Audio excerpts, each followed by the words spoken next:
Olá, hoje estamos com um episódio do INISP Conecta e estou com uma convidada muito especial, a Tharita Inoue. Ela é fisioterapeuta e hoje a gente vai conversar com uma trajetória muito singular. Ela é fisioterapeuta, especialista em neuropediatria, psicomotricista, certificada em integração sensorial, professora de pós-graduação, palestrante, autora e muito mais coisas, né? E além de ser mãe também de um adolescente com autismo.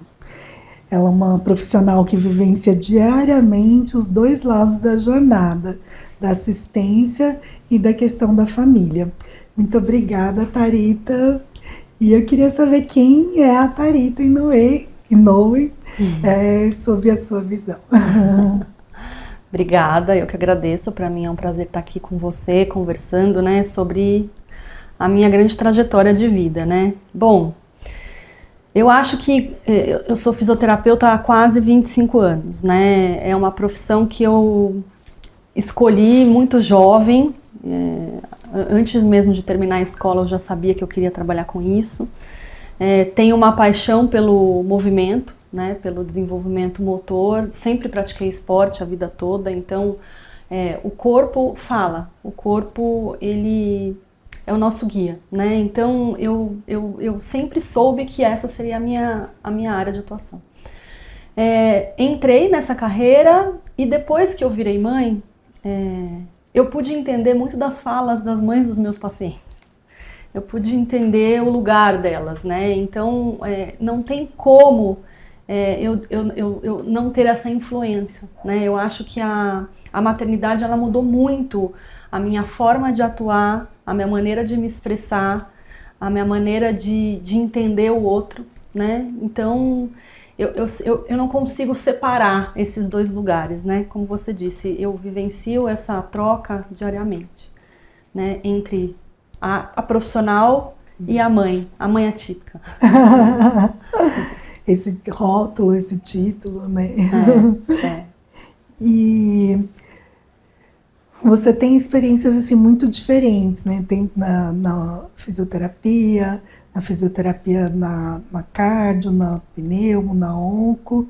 E quando você descobriu de levar também a fisioterapia na parte do neurodesenvolvimento? Foi quando se tornou mãe?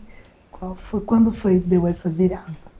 Na verdade, eu sempre trabalhei com neurodesenvolvimento desde cedo, porque eu fiz a residência em cardio e trabalhava com pacientes com cardiopatias congênitas, né? Então, você acaba desenvolvendo, né, estimulando essas crianças dentro do seu desenvolvimento bem peculiar, né, com as patologias ali presentes. Aí eu fiz a pneumo depois e fui para a área hospitalar. Passei muitos anos trabalhando dentro do ambiente hospitalar, tanto de internação em UTI, internação na parte ambulatorial e na parte de reabilitação.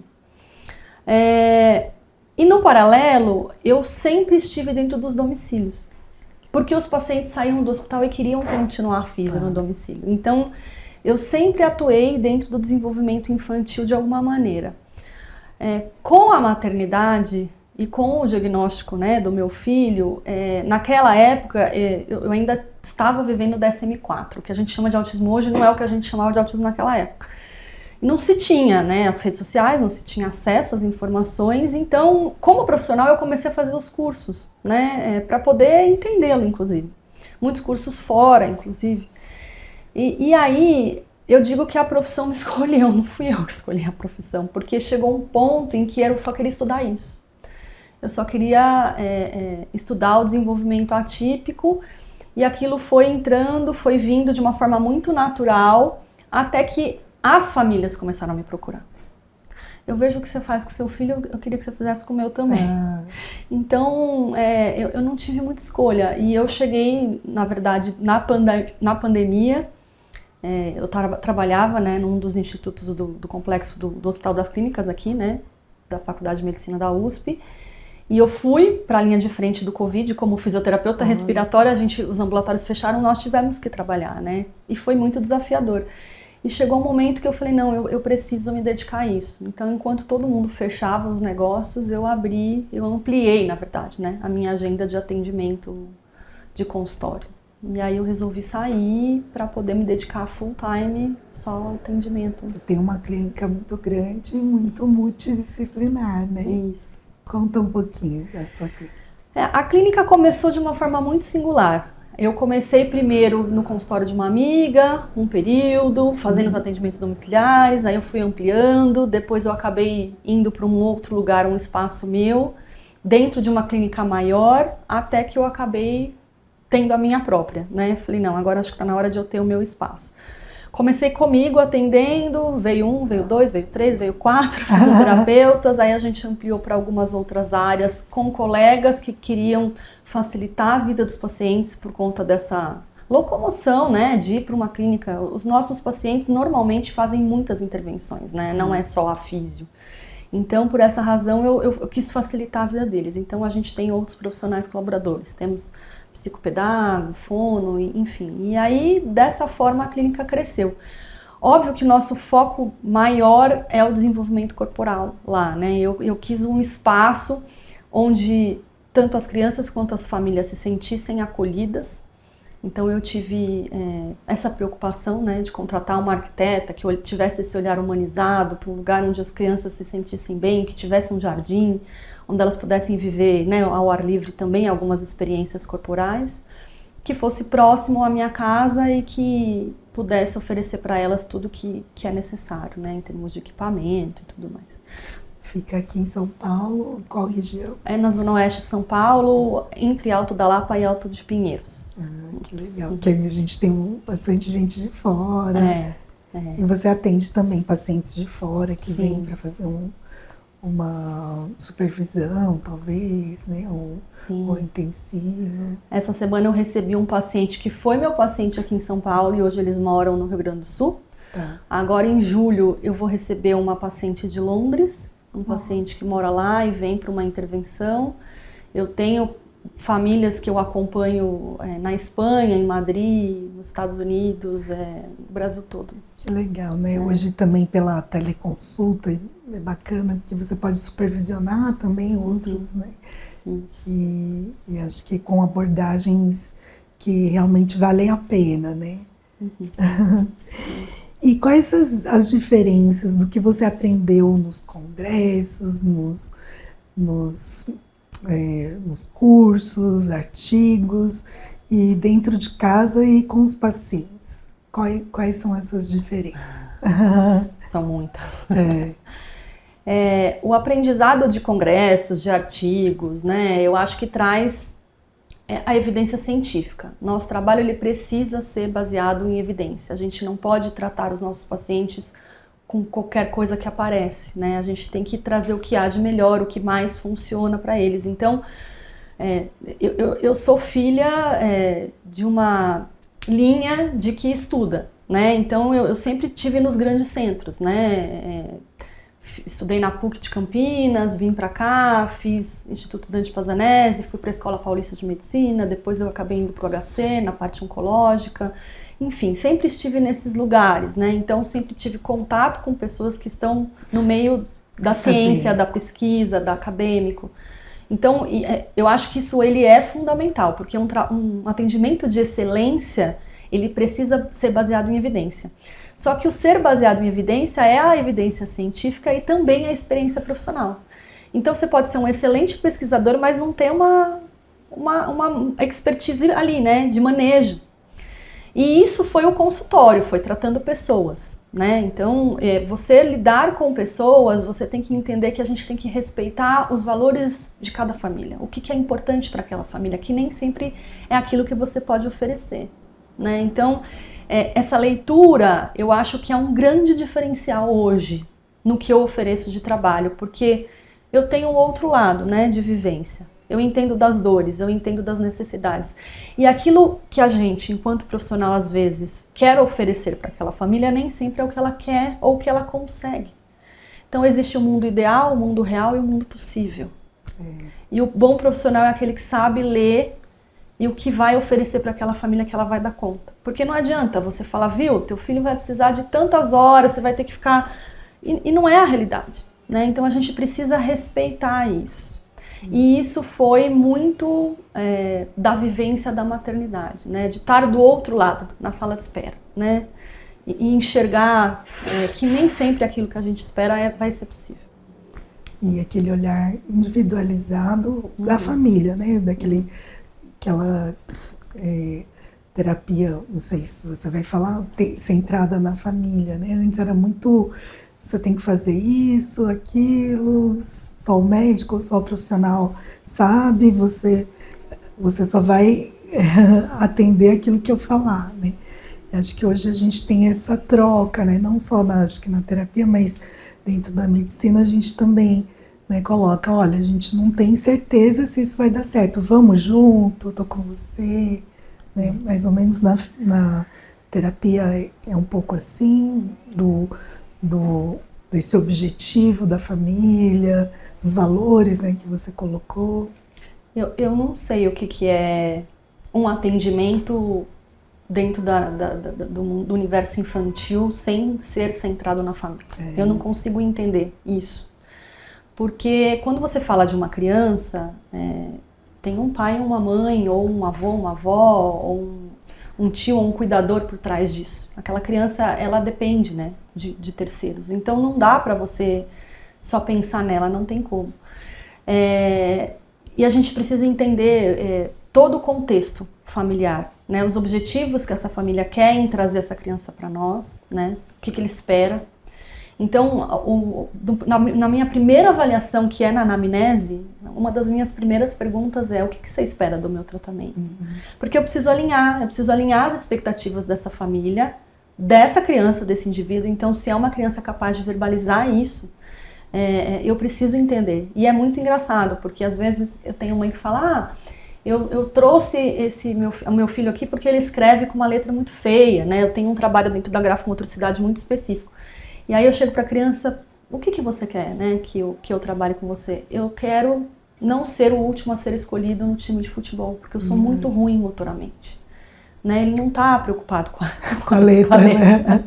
Ele está preocupado com outras questões. Então, eu preciso alinhar toda essa expectativa de todos, né? E ver o que eu sou capaz, porque às vezes possa ser que eu não dê conta daquilo. Então, já teve família que chegou para mim com queixas que não era da minha expertise, não era da minha área, né? Da minha ossada. Falava: olha, não sou o profissional que você está buscando. E a gente tem que ter essa humildade, né? Porque é um dinheiro e um tempo precioso que essa família não pode perder. Então a gente precisa levar todas essas considerações. E quando você enxerga dessa forma, vão ter sessões que às vezes o movimento é o menor dos problemas ali. Você vai precisar acolher, você vai precisar orientar. E eu acho que é isso. De nada adianta eu estar ali 1 hora semanal com aquele paciente se a família não reproduz isso, né, depois no contexto do dia a dia, se ela não incorpora aqueles ensinamentos. Então tem que ser centrado na família, não tem como. Porque às vezes 1 hora dentro de, né, os 7 dias da semana, tem que ser algo que também realmente, né, vá para a escola, vá para casa. E às vezes eles também colocam toda a expectativa no profissional da saúde, né? Sim, e a gente teve que se adequar, principalmente após a pandemia, às realidades, porque muitos pais hoje não estão no dia a dia ali. São outras pessoas que trazem, então a gente tem que ter o hábito de mandar um WhatsApp, mandar uma foto, mandar um vídeo, perguntar. Em alguns momentos se locomover, ir até a casa da família, da criança, mostrar: olha, eu estou fazendo isso, conta disso, disso. E quando você orienta, isso é tão benéfico, porque primeiro o pai entende por que o filho está fazendo aquilo, e o que ele está ganhando com aquilo, né? E ele vai, uma vez que ele entende e acredita, ele vai fazer igual, né? Ele vai reproduzir. Então o nosso trabalho fica muito mais potente, né? Com uma resposta muito melhor. Então, eu acho que a família hoje, para mim, ela é o principal. E a gente tem vários contextos familiares. Pais separados, né? Ou algum pai ou uma mãe ausente. A gente tem que organizar pacientes que têm irmãos, às vezes essas crianças ficam de lado, né? E aí, por que meu irmão vem aqui brincar nessa sala tão legal, que tem tantos brinquedos e eu não?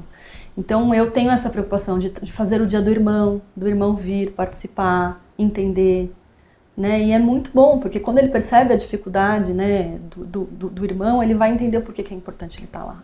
Né? Legal. Porque às vezes a gente fica tão centrado naquela criança com deficiência, esquece do irmãozinho que também tem outras necessidades. Né? E que é uma criança também. Né?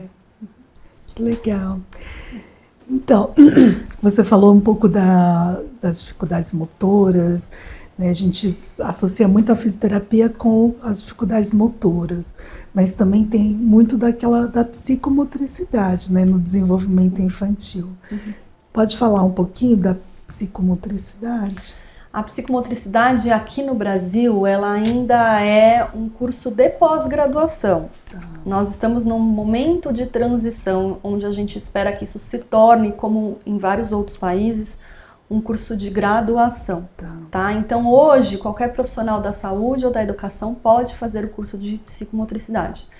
E por isso, ela acaba tendo um viés muito grande, porque você carrega os seus conhecimentos de base, né? Mas a psicomotricidade, ela é uma ciência que ela estuda o homem, né, através de 3 pilares, que é a psique, né, o cognitivo e o motor. Então, a psique é muito relacionada à emoção, né, ao todo o desenvolvimento emocional daquele indivíduo. O cognitivo é a sua capacidade de aprendizado e o motor é o desenvolvimento corporal. Então, eles entendem que essa tríade é indivisível e que para você desenvolver o indivíduo, você precisa estimular esses 3 processos. Eu, como fisioterapeuta, que tenho viés motor, obviamente, acabo puxando sardinha para o motor, né? Então, para mim, a psicomotricidade veio agregar muito mais as outras áreas, que não eram áreas tão próximas, né, ao desenvolvimento da fisioterapia. Então, foi um divisor de águas, assim, para a minha prática clínica, porque eu entendo que você não vai conseguir fazer 3 séries de 10 com uma criança, né? Para ela não faz sentido você fazer 3 repetições. Agora, para ela faz sentido, de repente, ela fazer um jogo onde ela tenha que levar as peças do quebra-cabeça 3 vezes de 10. E que aquilo faz muito sentido. Então você coloca a função no movimento. Você coloca um porquê, né, dentro daquilo. Então você tem... não é um movimento por si só. É um movimento com uma consequência, com uma finalidade. Então a psicomotricidade, ela trouxe esse lugar, né?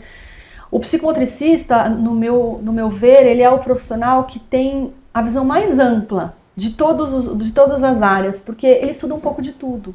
Né? Então ele vai ter uma base da psicologia, ele vai ter uma base de toda essa parte motora, da linguagem, da cognição. Então a gente aprende isso, né, durante o processo acadêmico ali.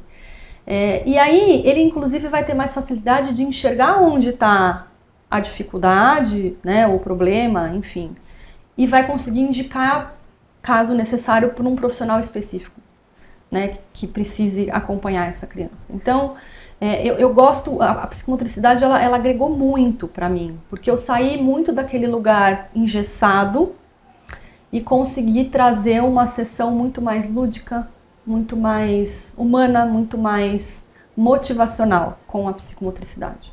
E é onde que você incluiu o TEA junto, o autismo junto com a fisioterapia? Na verdade, eu fui descobrir, porque eu tive na faculdade 6 meses de psicomotricidade, mas de uma forma muito rasa, né?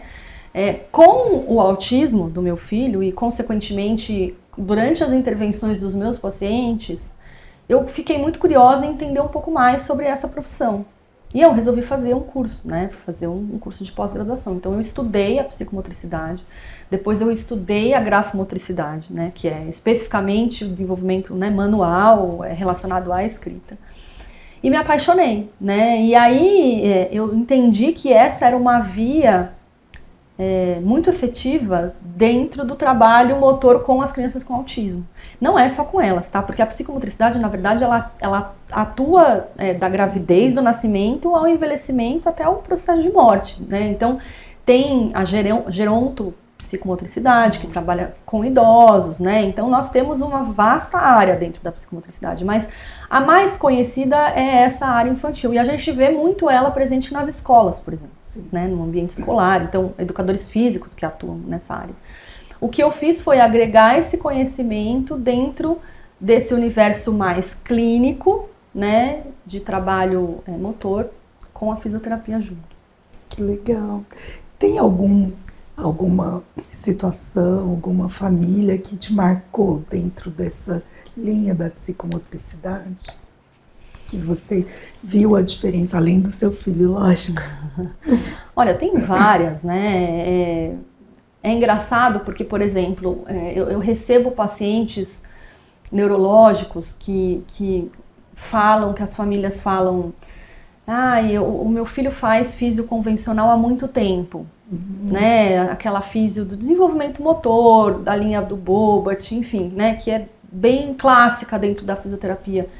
Aí eu vejo um pouco do seu trabalho através das redes sociais, eu leio, te sigo e vejo que você faz um trabalho mais lúdico, mais funcional. Eu queria, né, que você entrasse para a equipe justamente para trazer mais esse olhar. Então a psicomotricidade, ela vem para fazer parte da vida dessa criança. E o que eu mais gosto de ouvir é os pacientes falarem que eles vêm para brincar. Eles não entendem que aquilo é uma intervenção. Então isso para mim está me dizendo, é um guia de que está certo o meu trabalho, né?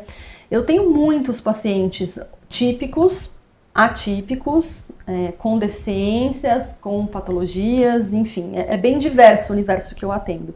Os transtornos do neurodesenvolvimento certamente são ali um grande nicho, né? Mas assim, não só na psicomotricidade, mas dentro do desenvolvimento motor geral, eu tô lembrando de um caso de uma pacientinha que era sobrinha de uma amiga, né? Que chegou para mim com 6 meses, porque essa minha amiga, né, inclusive ela é psicóloga, falou, olha, eu tô com uma sobrinha que tá com 6 meses e não senta, isso tá me chamando um pouco a atenção, você pode dar uma olhadinha, sabe? Aquela coisa assim.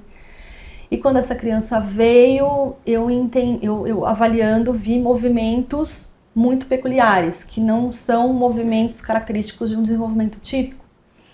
E que não tinha também um sintoma clássico, por exemplo, uma criança que teria uma paralisia cerebral, que tem um movimento clássico de paralisia cerebral, né? Era um movimento que a gente não costuma ver tanto na prática clínica. E aquilo chamou minha atenção, ela tinha um movimento específico dos olhos, e aí eu pedi para essa família procurar um médico, né, que pudesse avaliar, porque a criança só fazia acompanhamento pediátrico, né? Neurologista, e já pedi um encaminhamento genético, porque eu falei, bom, vamos encurtar, né, os processos e de repente, quem sabe, a gente, né, encontra alguma coisa. A família obviamente assustou, não quis. E num primeiro momento não foi feito esse exame genético. O neurologista achou que poderia fazer um exame de imagem, que talvez ali achasse alguma coisa. Não foi nada encontrado, aí ele optou por indicar mesmo o exame genético. E aí, no intervalo de 1 mês, foi descoberta uma doença rara. Essa síndrome chama GLUT1.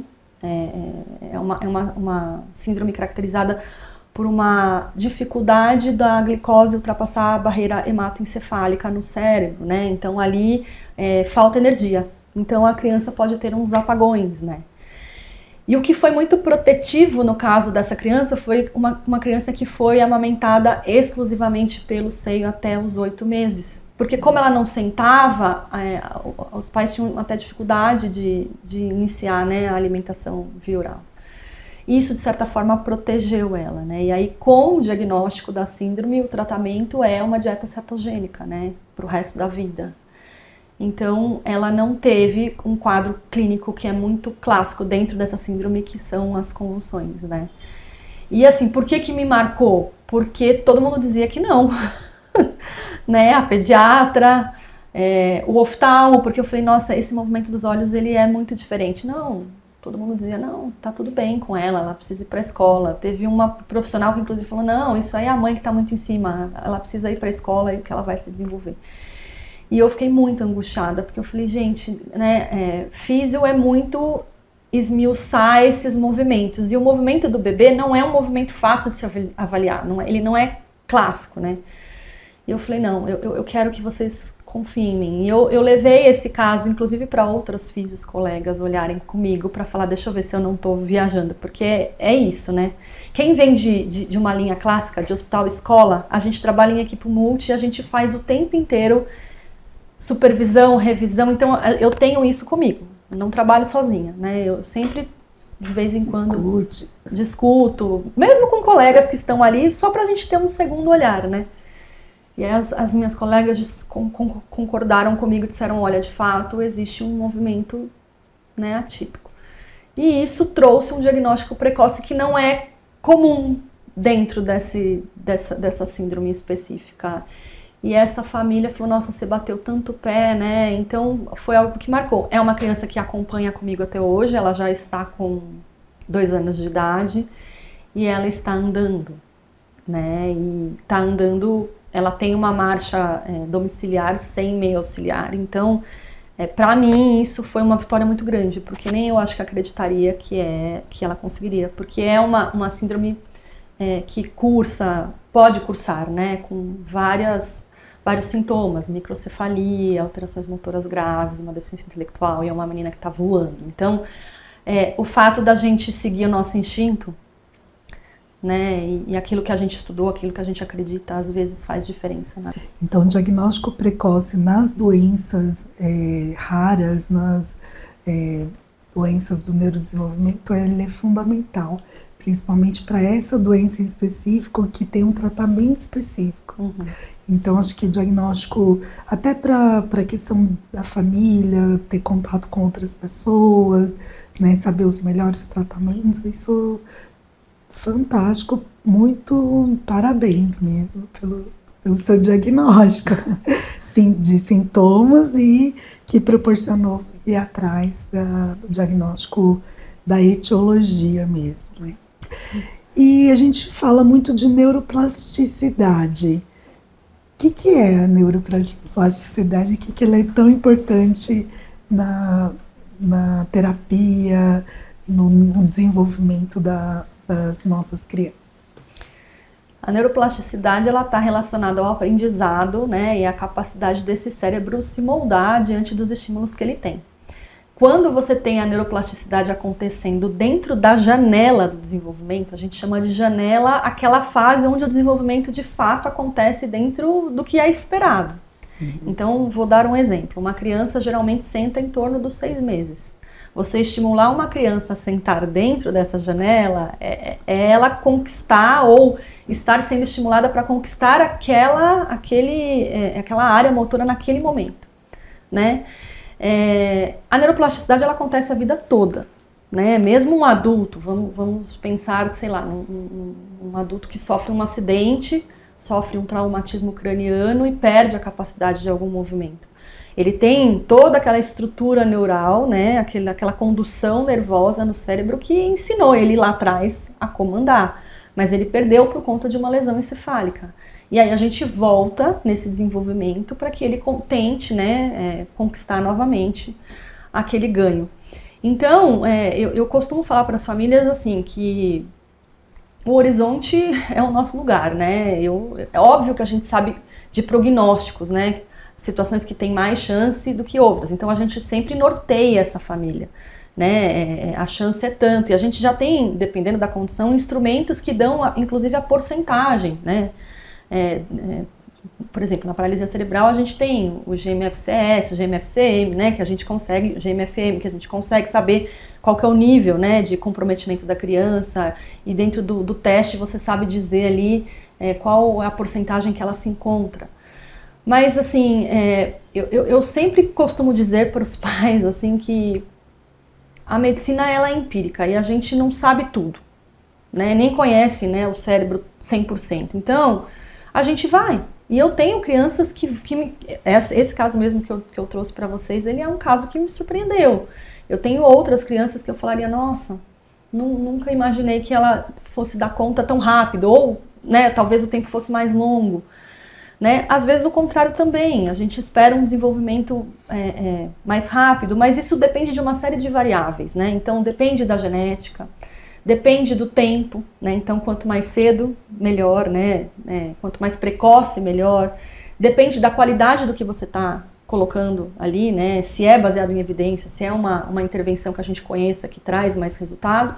E depende do número de horas de intervenção, né? Então, quanto mais, melhor, né? Então, óbvio, né? Tudo tem o seu limite dentro da condição da família, da criança. Mas a gente tendo essas variáveis, né? Fica mais fácil da gente conseguir fazer um plano de tratamento adequado para que essa neuroplasticidade ocorra da melhor forma e no melhor potencial que essa criança possa ter. A gente sempre fala... E eu também vejo muito isso, né? Crianças às vezes que não só fazem terapia, mas vão para a escola, vão para o parque, né? Fazem outras intervenções, né? Em diversas áreas cerebrais, né? Tem um desenvolvimento assim que a gente às vezes além do que a gente espera realmente, né? E que sinais precoces que a gente pode indicar algumas dificuldades no neurodesenvolvimento, assim, que você poderia elencar, além da sentar com 6 meses, qual outras dicas que outros pais podem pensar? Eu vou usar o autismo como exemplo, porque ele é uma condição muito peculiar. Quando você tem uma criança que não atinge os marcos motores, é muito fácil, né? Então, é uma criança que não senta, que não anda, né? É fácil de você perceber que de fato existe alguma coisa ali, né? Que está impactando nesses ganhos. Mas quando a gente fala, por exemplo, do autismo, que é um transtorno do neurodesenvolvimento, normalmente as crianças atingem os marcos. Alguns têm um pequeno atraso, outros não. Atingem dentro do tempo esperado. E ali não é uma questão da criança fazer ou não fazer, sentar ou não sentar, andar ou não andar, mas é a qualidade do movimento. E é por isso que é tão difícil de avaliar e por isso que demorou tanto para os profissionais, inclusive parceiros, né, entenderem que essas alterações elas são substanciais e trazem impacto. Então, quando você fala de qualidade, a criança senta, mas às custas do quê? Como que ela senta, né? Então, os relatos que eu tenho meu filho quando ele senta, ele derrete na cadeira, né? Ele deita, apoiando a cabeça, ele não se aguenta. Ele reclama que quando ele fica muito tempo escrevendo, o braço dói, né? Ou então, ele tem o pezinho, né, o pé chato, desabado. Quando ele senta na postura em W. Ele é muito mole, ele é uma criança desengonçada, ele derruba tudo, ele atropela as coisas, ele atropela as pessoas. Então a gente está falando nesse caso de uma alteração de coordenação, né? Então, por mais que isso seja singular, cada indivíduo tem, né, a sua forma de desenvolvimento, mas você vai olhar e comparar com os pares que é diferente.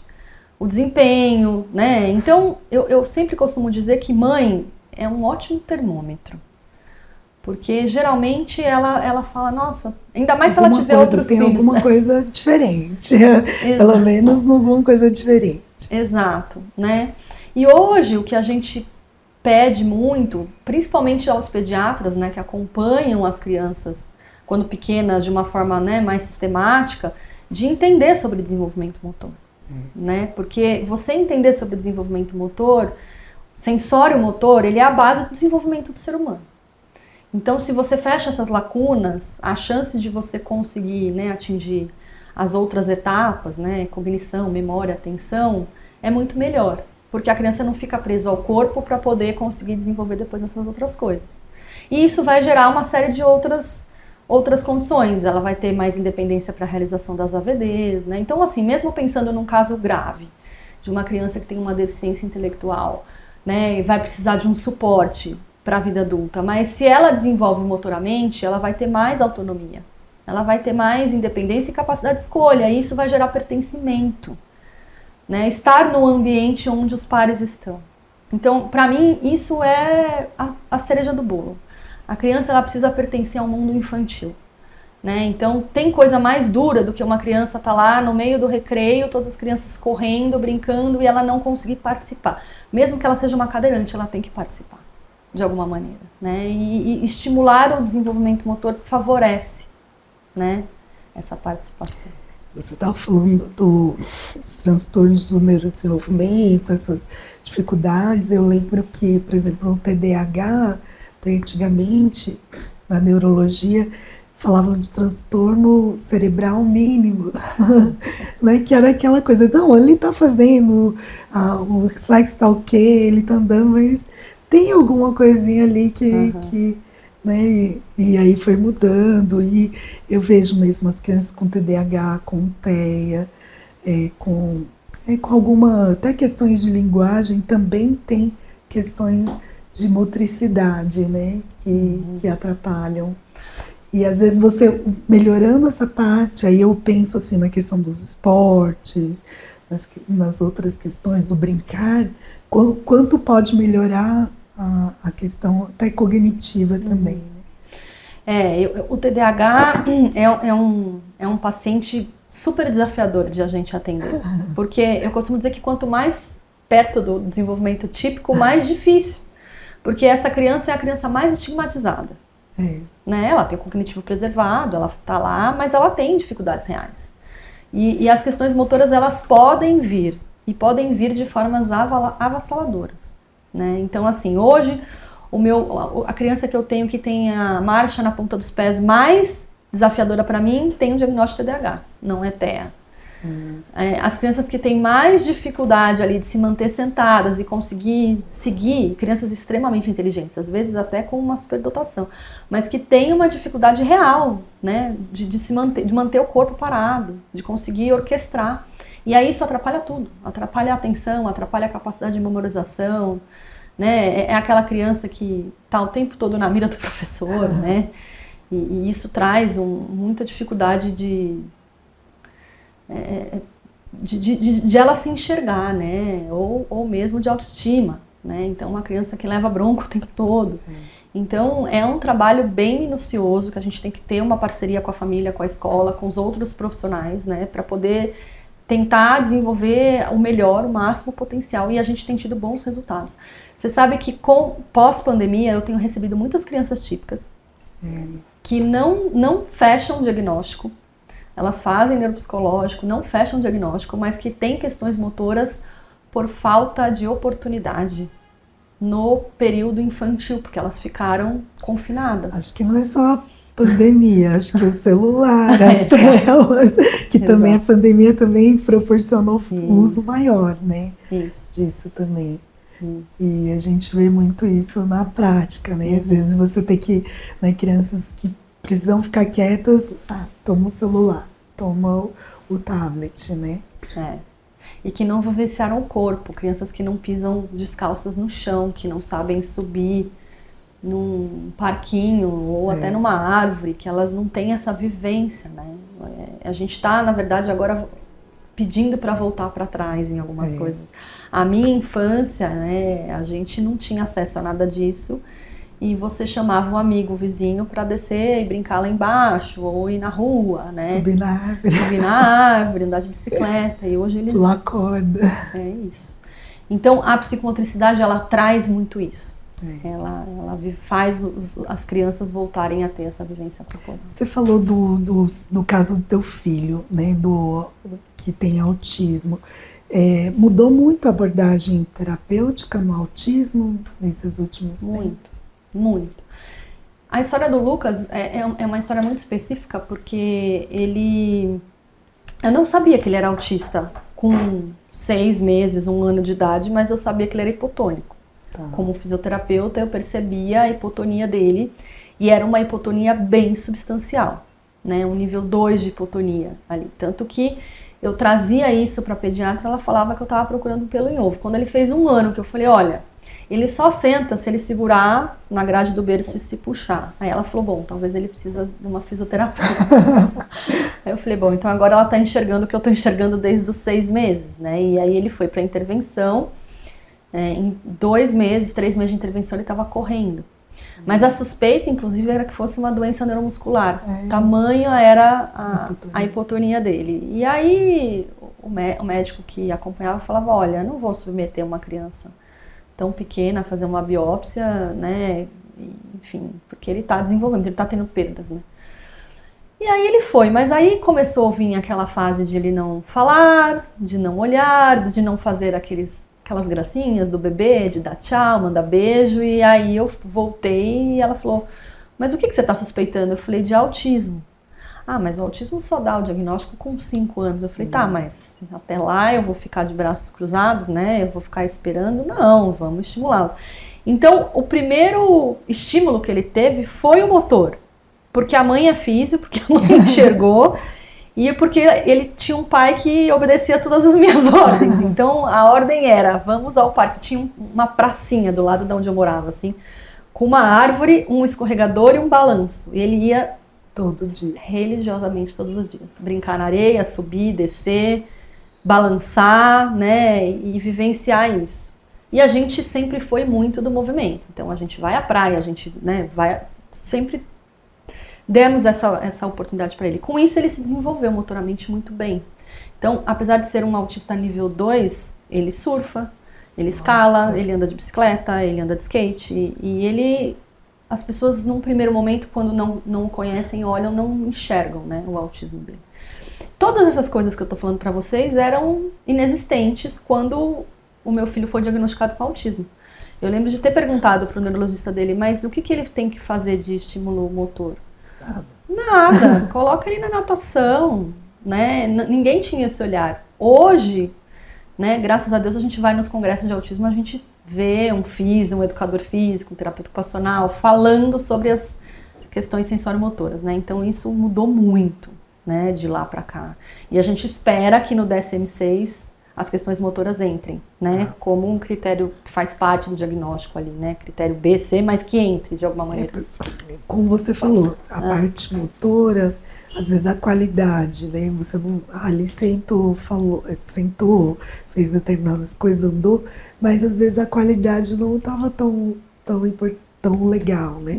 Eu acho que eu fui muito dessa época, não, tá fazendo tudo, não precisa fazer nada, vamos aguardar.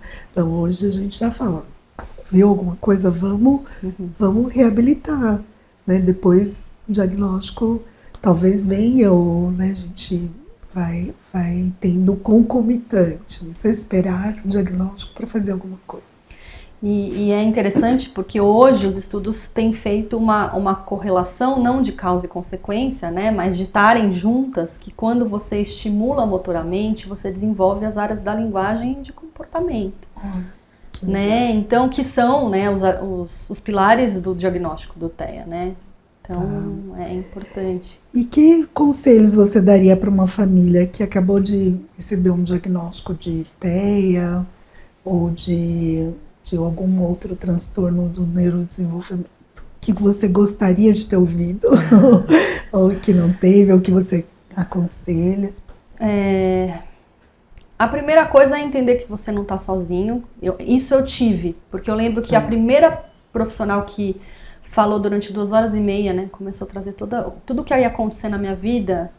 Chegou uma hora que eu falei, eu não estou conseguindo absorver mais nada, né, porque a gente nunca espera, né, um diagnóstico que seja tão impactante e a gente não vai entender num primeiro momento que a vida vai mudar completamente. Eu falei, eu preciso conversar com alguém que passou por isso que eu estou passando nesse momento, né? Esse sentimento, eu acho que só quem passou vai me entender. Você consegue me apresentar alguma mãe?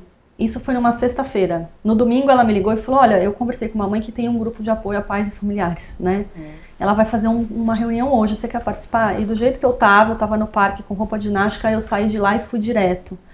E aquilo foi um divisor de águas na minha vida, porque primeiro a gente se sente acolhida. Então acho que acolhimento é muito importante, né? Porque é doído, né? Você viver o luto de um filho idealizado é muito difícil, né? Então nós profissionais, né, da área hoje a gente sabe, né, no momento em que a gente traz isso para as famílias o quanto impacta. Então esse eu acho que é um primeiro momento. O segundo momento, eu acho que é as famílias procurarem por profissionais qualificados e que se baseiam, né, numa terapia que tem evidência científica, porque hoje no mercado tem tudo. E eu vejo famílias, às vezes, né, vendendo a casa, vendendo o carro, né, para coisas que a gente sabe que não vai trazer resultado. Então, isso é algo que me preocupa muito. E nas redes sociais você encontra de tudo. Né? Por isso que é importante, às vezes, procurar grupos de pais e familiares, porque fica mais fácil da gente se alinhar, né? Ouvir outras opiniões. Nas doenças raras a gente fala muito nisso, sabe? De ter, que eles perguntam, e aí, como que vai ser? Eu falo, nossa, eu tenho um caso, ou 2 casos, ou nenhum, eu vou ser o primeiro, e a gente não sabe mesmo como que vai ser, e mesmo que a gente colocar um prognóstico, é muito difícil, né? Assim, é muito doloroso pra gente também, né? Porque a gente também não tem esse poder de saber como que vai ser. E como que as escolas, profissionais de saúde, famílias podem trabalhar juntos? Você tem alguma ideia?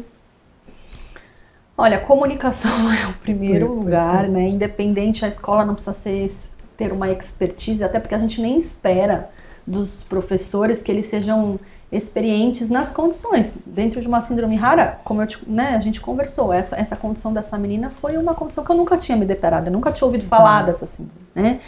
Então, tá aberto a comunicação, tá aberto a escuta e boa vontade. Então, é muito mais uma questão atitudinal, reduzir barreiras atitudinais e de comunicação, eu acho que isso já facilita muito. Acho que as escolas estão um pouco mais abertas, né? Mas nem tanto, mas... A gente tem algumas que sim, outras que não. E isso vai depender muito de uma educação da sociedade. Né? A gente vive um mundo onde as pessoas são muito individualistas, né? Então, assim, tudo bem, eu ajudo desde que não atrapalhe o meu. Essa é uma realidade, né? Então, a gente precisa educar a sociedade. E quando a gente educa a sociedade, melhora para todo mundo. Para os nossos pacientes, né? Mas para toda a sociedade. Eu tive a oportunidade de conviver com um deficiente na minha infância, que morava no meu prédio. Nós éramos pré-adolescentes, ele era um adulto, mas ele estava lá no meio. Então, para mim, era muito normal. Ele fazia uso de bengala, ele caiu algumas vezes, ele teve, né, crises de epilepsia, de ter uma convulsão na nossa frente. Então, eu cresci vivenciando isso, mas isso era uma exceção. Se eu pergunto para a grande maioria das minhas amigas, elas nunca tinham visto. Hoje não. Hoje, né, a diversidade, a neurodiversidade está mais presente nos ambientes. Esses indivíduos não estão mais presos, né, em casa, graças a Deus, né? E a vida é isso, porque eu costumo dizer que faz muito mais bem para as crianças típicas do que para a própria criança. Porque uma vez que eu aprendo a tolerar, eu vou tolerar o meu chefe que não é tão fácil, eu vou tolerar a minha sogra que não é tão bacana, eu vou ter mais flexibilidade cognitiva e emocional para a vida, e isso vai me transformar num ser humano melhor. Com certeza. Né? A gente está quase acabando aqui, infelizmente. Tive que pular algumas perguntas, senão a gente ia ficar 2 horas falando. Bom, aí a gente eu gosto de fazer um quadrinho que nem... Como falar? Marília... que fazia, né? A Maria Gabriela, né? Um livro que mudou a sua vida. Você lembra de algum livro? Eu acho que eu vou lembrar o nome, senão vocês me ajudam.